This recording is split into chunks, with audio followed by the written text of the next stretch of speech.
SC వర్గీకరణలో ABC అనే 3 గ్రూపులు ఏర్పాటు చేస్తే అందులో 1% ఏ గ్రూప్ ఏదైతే ఉన్నదో అది 15 కులాలతోన ఆ 15 కులాల్లో గతంలో రామచంద్రరాజు గారు చంద్రబాబు నాయుడు గారి పీరియడ్లో ఏదైతే ఏబిసిడి జరిగిన అప్పుడు బి గ్రూప్లో ఉన్న 18 కులాలలో ఉన్న కులాలు ఏవైతే ఉన్నాయో వాటిని 7 కులాలను తీసి ఇక్కడ ఏ గ్రూప్లో పెట్టారు. ఆ రోజేమో బిలో ఉన్నారు, ఈరోజు ఏలో ఉన్నారు. వాళ్ళు ఎవరంటే బుడగదంగాలు, డక్కలోళ్ళు, డోరు, మాతంగి.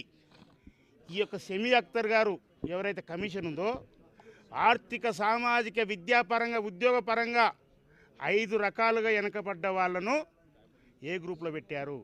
ఈ ఏ గ్రూప్లో ఈరోజు వచ్చిన వాళ్ళు గతంలో బి గ్రూప్లో ఉన్న 7 కులాలు, అదే రకంగా సి గ్రూప్లో ఉన్న మన్నెపొల్లు అని వాళ్ళు ఒకటి సి గ్రూప్ నుంచి తీసుకున్నారు, ఒకటి బి గ్రూప్ నుంచి తీసుకొని బుడగజంగాలను కలుపుకొని అక్కడ 1% రిజర్వేషన్ ఇచ్చారు.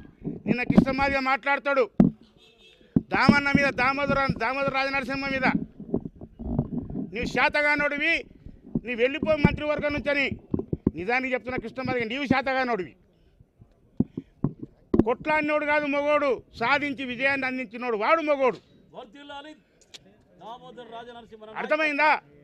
నీకు కావాల్సింది ఏంటంటే గిల్లి పంచాయతీ చేయడం.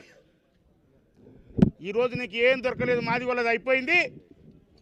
ఇప్పుడు నేత కాని మాలోళ్ళకు పంచాయతీ పెట్టడానికి ఓ నేత కాని పక్కన కూర్చోబెట్టుకున్నావు మాజీ ఎంపీని.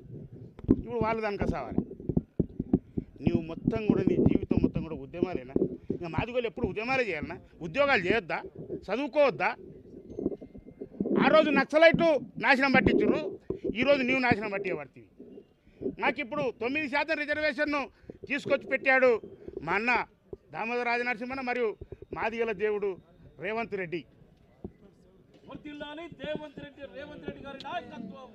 అయితే నేను ఒకటే అంటున్నాం, బి గ్రూపులో ఉన్న వాళ్ళకు మాదిగలకు న్యాయం జరిగింది, సి గ్రూపులో ఉన్న బాలలకు న్యాయం జరిగింది. కరెక్ట్గా అయ్యా నేను యావత్తు తెలంగాణ ప్రజలకు, దేశ ప్రజలకు ఒకటే విజ్ఞప్తి చేస్తుంది. తెలంగాణ రాష్ట్రంలో 15% రిజర్వేషనే ఉంది, 15 ఉంది. ఈ 15 వంచితే 10 మాదిగోళ్ళకి వస్తుంది, 5 మాలోళ్ళకి వస్తుంది అన్నప్పుడు ఈరోజు పావు దక్క 10 రిజర్వేషన్ వచ్చింది. కృష్ణమాదిగా దొంగ మాటలు వినొద్దు, ఎవరు కూడా ఆ దొంగ మాటలు వినొద్దు. నిజానికి చెప్తున్నాను, మా మాదిగలకు ఈరోజు న్యాయం చేసేటట్టుగా నిలబడ్డ వ్యక్తి దామోదర రాజనరసింహన్న. ఆయన గురించి చాలా అవాకులు చెవాకులు తప్పుగా మాట్లాడినారు. అదే రకంగా వివేక్ వెంకట స్వామి, అదే రకంగా మల్లికార్జున ఖార్గే వర్గీకరణ అడ్డుకున్నాడా?